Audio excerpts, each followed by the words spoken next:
দেখুন এই বিড়ালটি কীভাবে বিড়ালটি বলছে কাকাটি বিড়ালের সঙ্গে কী করলো দেখুন। বিড়ালটি কাঁকড়াগুলো ধরার জন্য মাংস সাগরে দিয়েছে। দেখুন কাঁকড়াগুলো অনেক শান্ত করে খাচ্ছে।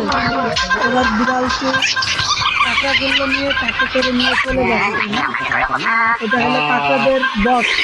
দেখুন কাঁকড়ার বসের সাথে তারা একসাথে থাকছে। দেখুন মদে পান করছে।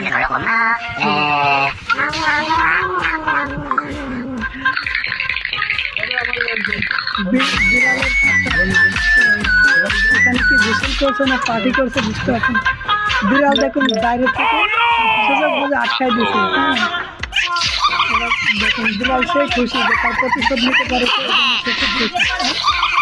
কাকটা বললো সে রান্না করে খেলাছে, তার বন্ধুকে দাওয়াত দিয়ে ডাকছে খাওয়ার জন্য। আর বন্ধু আবার 2টা নিয়ে চলে আসছে সেই গাড়ি।